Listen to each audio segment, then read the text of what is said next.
Good morning guys.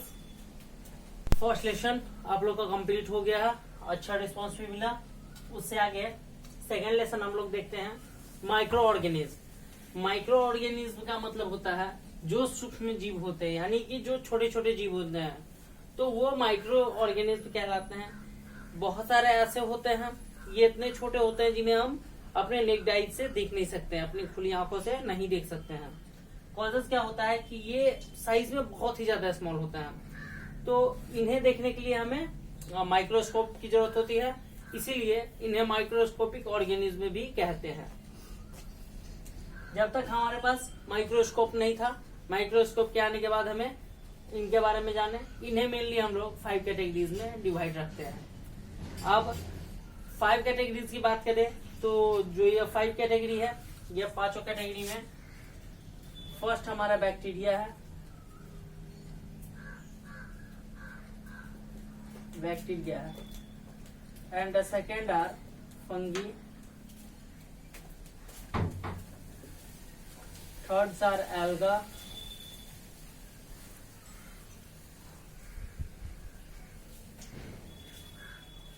Fourth bacteria, fungi, algae है, virus है, protozoa,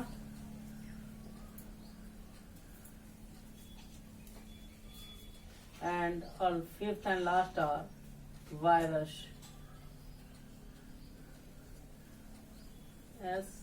viruses. इनमें से मोस्ट ऑफ नेम से आप लोग पहले से ही जानते होंगे। वायरस अभी सबसे ज्यादा जानकारी सभी को पता होगा, जो वायरस के बारे में, जिसके कारण अभी जो कोरोना वायरस, जिससे कि पूरी दुनिया भी प्रभावित है, वो वायरस कोरोना वायरस इस वायरस की कैटेगरी में ही आता है। इसके बारे में अगर अभी हम लोग बस थोड़ा सा एब्रीविएट, काफी शॉर्ट फॉर्म में पढ़ेंगे इसके बारे में आफ्टर 12th, जब हम ग्रेजुएशन में पढ़ते हैं तो इससे रिलेटेड माइक्रोबायोलॉजी का चैप्टर है। माइक्रोबायोलॉजी की आती है सब्जेक्ट, जिसपे हम लोग इसमें हर चीज के बारे में डीपली स्टडी करते हैं। अभी जितने भी बड़े बड़े लैब्स हैं, अगर बात करें चीन के वुहान लैब की, जो ज्यादा फेमस हुआ है इसमें, तो वहां पर मेनली जो रिसर्च होता है, वहां पर वायरस से रिलेटेड सबसे ज्यादा रिसर्च होता है। वो वहां वायरस के बारे में एक एक करके जितने भी काफी ज्यादा माइक्रोस्कोप होते हैं, साइंटिस्ट की टीम होती है, और ये काफी हाईटेक लैब होती है, जहाँ पे कुछ भी, वैसे तो अगर कहीं ना कहीं कुछ मिसिंग हुई तभी ये वायरस बाहर आया, अदरवाइज यहाँ इतनी टाइट होती है कि यहाँ से एयर भी बाहर नहीं निकल सकता और बाहर से एयर अंदर इन नहीं कर सकता। ये पूरी तरह एयर प्रूफ लैब बनाई जाती है यहाँ पर, ताकि कुछ भी बाहर से कोई भी बैक्टीरिया या फंगी या कोई भी अदर वायरस आके अटैक न कर सके, या यहाँ से कोई भी वायरस हवा में नहीं जा सके। तो इस तरीके से हम लोग एक एक करके देखेंगे, ये डिफरेंट डिफरेंट है, और इन सभी के बारे में हम सिंगल सिंगल करके स्टडी करेंगे। तो सबसे पहले हम बैक्टीरिया के बारे में देखते हैं। इनमें से एक जो सबसे इम्पोर्टेंट चीज है कि इनमें से मोस्ट ऑफ हमारे लिए हार्मलेस होती है।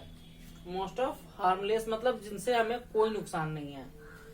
कुछ हार्मफुल होती है, यानी कुछ हमारे लिए यूजफुल भी होती है, यानी कुछ जैसे लैक्टोल बैक्टीरिया, जो हम दही खाते हैं तो लैक्टोलाइसिस बेसिलस, तो ये इससे हमें दही मिलता है। तो इस तरीके से, या फिर पेनिसिलिन है जिसका यूज मेडिसिन बनाने में किया जाता है। इसी के इस्तेमाल से जो भी जख्म, अगर किसी को गोली वगैरह लग जाती है, सैनिक वगैरह को, तो उन्हें उस वक्त उनके उस बॉडी पार्ट को दर्द से बचाने के लिए ये इंजेक्शन दिया जाता है, जिससे कि ये तुरंत दर्द को कवर कर देता है, हमें पता नहीं चलता है। तो इस तरीके से बहुत सारे हैं जो हमारे लिए यूजफुल भी है, बट कुछ इनमें से जो कैटेगरी आती है वो हमारे लिए हार्मफुल होती है, काफी ज्यादा नुकसानदायक होती है।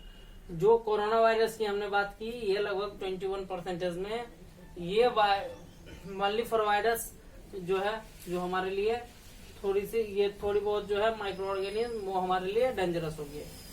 तो आइए एक एक करके हम देखते हैं। सबसे पहले तो बैक्टीरिया की बात करें, ये मेनली 3 शेप में पाए जाते हैं। ये मेनली हमारे 3 शेप में पाए जाते हैं। अब ये 3 शेप की हम बात करें, ये 3 शेप कौन कौन सा है, तो सबसे पहले तो ये सिलेंड्रिकल शेप में पाए जाते हैं, यानी ये सिलेंड्रिकल शेप में पाए जाते हैं, जिनमें कि कॉजेस क्या होता है, ये सिलेंड्रिकल शेप में होते हैं, कुछ स्पाइडिकल शेप में होते हैं। स्पाइडिकल का मतलब बोले तो कुछ स्पाइडिकल शेप में होते हैं और कुछ स्फेरिकल शेप में होते हैं।